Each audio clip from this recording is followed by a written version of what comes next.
আসসালামু আলাইকুম। আজ পড়ছি প্রথম আলোর অর্থনীতি পেজ থেকে। বাজেট 2025-26। কালো টাকা সাদা করার সুযোগ বাতিল হতে পারে।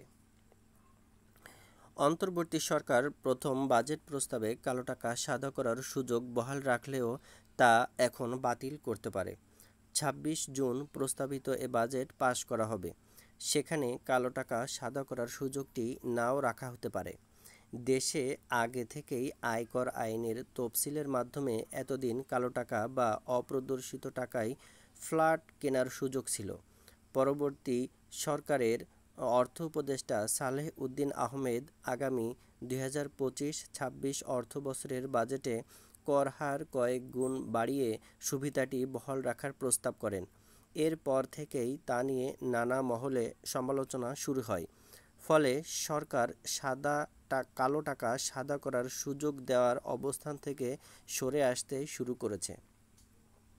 সম্প্রতি অর্থ উপদেষ্টা সালেহ উদ্দিন আহমেদের সঙ্গে আবাসন ব্যবসায়ীদের সংগঠন রিহ্যাব নেতাদের এক আবাসন খাতে কালো টাকা সাদা করার প্রয়োজনীয়তা আছে কিনা তা নিয়ে আলোচনা করা হয়।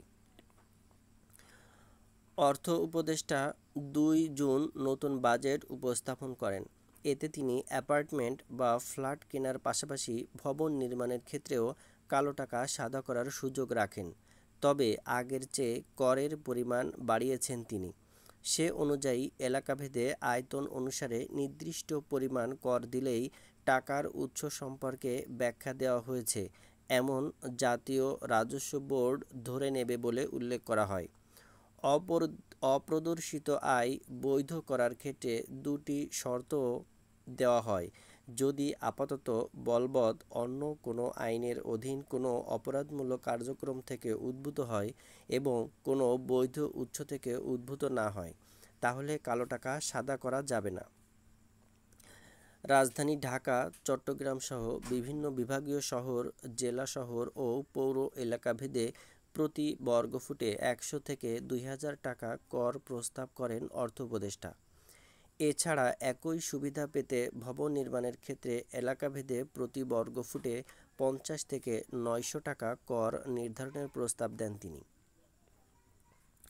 আওয়ামী লীগ সরকারের আমলে কালো টাকা সাদা করার ঢালাও সুযোগ বর্তমান অন্তর্বর্তী সরকার ক্ষমতায় এসে গত বছরের 2 সেপ্টেম্বর বাতিল করেছিল। কিন্তু এই সরকারের অর্থ উপদেষ্টা প্রথম বাজেটেই নতুন করে কর হার বাড়িয়ে কালো টাকা সাদা করার সুযোগ বহাল রাখার প্রস্তাব করেন।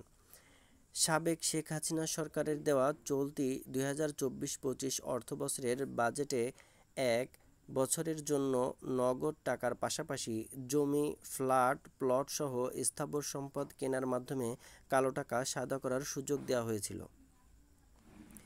সর্বোচ্চ করহারের চেয়ে কম কর দিয়ে কালো টাকা সাদা করার এই সুবিধার বিরুদ্ধে শুরু থেকেই তীব্র সমালোচনা ছিল।